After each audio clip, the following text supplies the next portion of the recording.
ఇక నేడు అసెంబ్లీ ప్రత్యేక సమావేశం జరగనుంది. కులగణన లెక్కను అసెంబ్లీలో ప్రవేశపెట్టనున్నారు సీఎం రేవంత్ రెడ్డి. అయితే ఇదే టైంలో రైతు భరోసా, రేషన్ కార్డులు, రుణమాఫీ, ఇందిరమ్మ ఇండ్లపై అసెంబ్లీలో అధికార కాంగ్రెస్ ను నిలదీసేందుకు రెడీ అయ్యారు విపక్షాలు. జనవరి 26న రైతు భరోసా, రేషన్ కార్డులు, ఇందిరమ్మ ఇండ్లు అందరికీ ఇస్తామని ప్రకటించింది సర్కార్. ఆ రోజు కేవలం శాంపిల్ గా మండలంలో ఓ గ్రామానికి డబ్బులు వేసిన సర్కార్ ఆ తర్వాత ఎవరికీ ఇవ్వలేదు. దీనికి తోడు రేషన్ లిస్టు కూడా అలానే ప్రకటించింది సర్కార్. ఎవరికి వచ్చిందనే దానిపై క్లారిటీ లేదు. దీంతో ఇదే విషయంలో అసెంబ్లీలో సర్కార్ను ఇరకాటంలో పెట్టేందుకు రెడీ అవుతున్నాయి బీఆర్ఎస్, బీజేపీ. దీనికి తోడు లోకల్ బాడీ ఎన్నికలపై కూడా రచ్చ జరిగే అవకాశం ఉంది.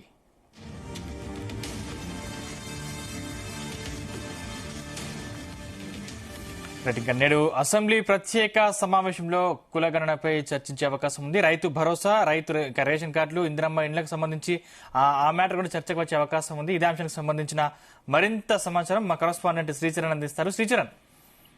సందీప్, 3 నెలల కిందట రాష్ట్ర ప్రభుత్వం హౌస్ హోల్డ్ సర్వే అంటే సకల జనుల సర్వే అన్నట్టు కూడా చేసిన విషయం తెలిసిందే. ఈ హౌస్ హోల్డ్ సర్వేలో ప్రధానంగా బీసీలు, అలాగే మైనారిటీలు, ఎస్సీ ఎస్టీలో చాలా తక్కువగా చూపెట్టారు ఈ హౌస్ హోల్డ్ సర్వేలో అంటూ కూడా ఇప్పటికే ప్రతిపక్షాలు ఆరోపణలు చేస్తున్నాయి. ఇటు బీజేపీ ఎమ్మెల్యేలు కూడా నిన్న బీజేపీ ఎమ్మెల్యే పాయల్ శంకర్ కూడా ప్రత్యేకంగా ప్రెస్ మీట్ పెట్టి ఇదే అంశాన్ని కూడా ప్రస్తావించారు. బీసీలకు అన్యాయం జరుగుతుంది, కావాలనే బీసీలని సంఖ్య తక్కువ చేసి చూపెట్టారు, కేవలం 46% మాత్రమే చూపెట్టారంటూ కూడా నేను ఆయన ఫైర్ అయ్యారు. అలాగే ఎస్సీ ఎస్టీలో ట్రైబ్స్ కూడా చాలా తక్కువగా చూపెట్టారని, కేవలం 17% మాత్రమే, 17-18% మాత్రమే చూపెట్టారంటూ కూడా నేను తీవ్ర స్థాయిలో ఫైర్ అయ్యారు. ఇది కాకుండా ప్రభుత్వం 6 గ్యారెంటీలు ఏవైతే హామీ ఇచ్చిందో ఆ 6 గ్యారెంటీలు పూర్తిగా ఇప్పటి వరకు కూడా అమలు చేయలేదంటూ ఇటు బీఆర్ఎస్ లో అలాగే బీజేపీ నేతలు పదే పదే కూడా ఆరోపిస్తూ వస్తూనే ఉన్నారు. సో ఈ నేపథ్యంలో నిన్న పలు కాంగ్రెస్ నాయకులు కూడా కౌంటర్ కి ఎన్కౌంటర్ అన్న చందన కూడా ఉంది. అయితే 2014లో అప్పుడు టీఆర్ఎస్ ప్రభుత్వంలో మాజీ ముఖ్యమంత్రి కేసీఆర్ చేసిన కులగణన సర్వే రిపోర్ట్ కూడా తప్పులు తడుకగా ఉంది అంటూ కూడా ఇటు కాంగ్రెస్ నేతలు కామెంట్స్ చేస్తున్నారు.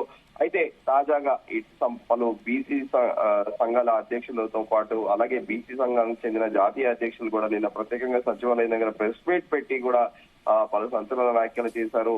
ప్రభుత్వం పైన కులగణన సర్వే రిపోర్టులు తప్పుల తడుకగా ఉంది, బీసీ లెక్కలను తక్కువ చేసి అగ్రకులాల జనాభాని ఎక్కువగా చూపించడం ఇది బీసీలను అవమానించడమే అంటూ కూడా ప్రెస్ కాన్ఫరెన్స్ పెట్టి మరి ప్రభుత్వాన్ని ప్రశ్నించారు. 2014లో బీసీలు 51% ఉంటే 2014లో 46%, 2024లో 46% ఉంటారా అంటూ కూడా సెటారికల్ గా కామెంట్స్ చేశారు. కులగణ పేరుతో కాంగ్రెస్ ప్రభుత్వం బీసీలను మోసం చేసింది, ఇది బీసీ వ్యతిరేక ప్రభుత్వం అంటూ కూడా కామెంట్స్ చేశారు. ఇది కాకుండా ఈడబ్ల్యూఎస్ రిజర్వేషన్లు కాపాడడం కోసం లేని అగ్రకులాల జనాభాను పెద్దగా చూపించడం పెద్ద కుట్ర అంటూ కూడా సంచలన వ్యాఖ్యలు చేశారు. బీసీ సబ్ కమిటీకి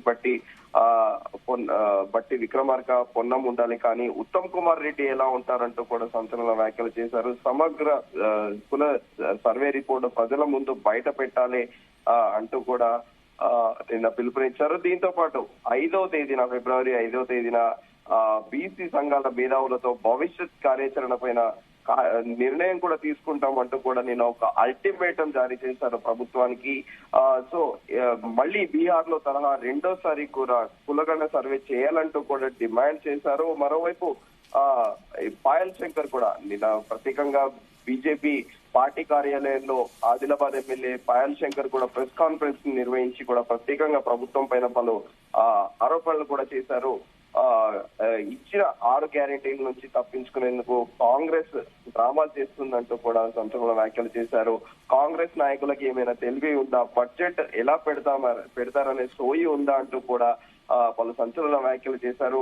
రాష్ట్ర బడ్జెట్ లో 33 జిల్లాల పేర్లు ప్రకటించారు. ఆ గ్యారెంటీలు అమలు చేయడం చేత కాక మా మీద నిందలు వేస్తున్నారంటూ కూడా కేంద్ర ప్రభుత్వ బడ్జెట్ పైన పలు కీలక వ్యాఖ్యలు చేశారు.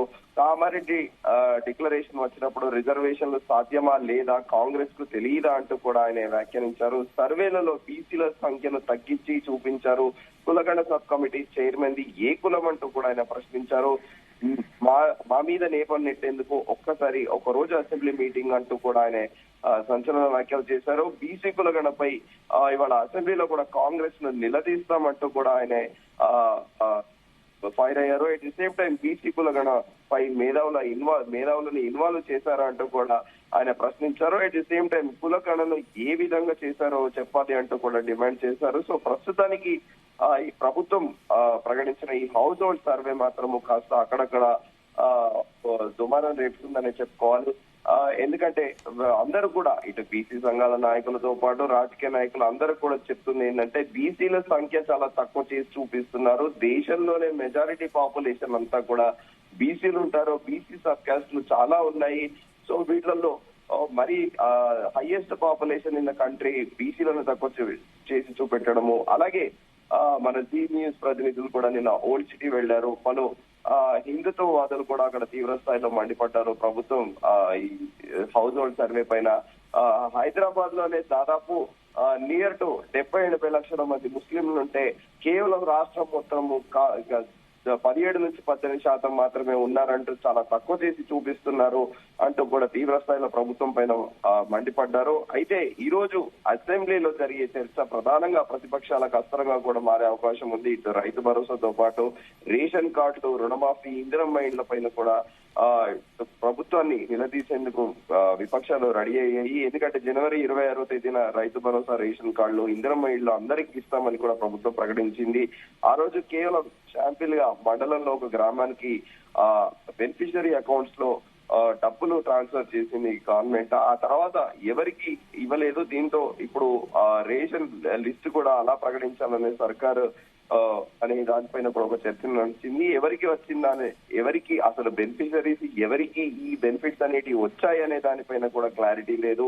సో ఇదే ఒక అస్త్రంగా చేసుకొని ప్రతిపక్షాలు ప్రభుత్వాన్ని ఇరకాటన పెట్టేందుకు కూడా సిద్ధమవుతున్నాయి. మరి ఈ రోజు చూడాలి అసెంబ్లీలో ఎలాంటి చర్చ రాబోతోంది ఏంటి అనేది కూడా ఒక చర్చనీయాంశంగా మారింది. దీనికి తోడు లోకల్ బాడీ ఎన్నికలపైన కూడా చర్చ జరిగే అవకాశం ఉంది. Sandeep, thank you Sricharan.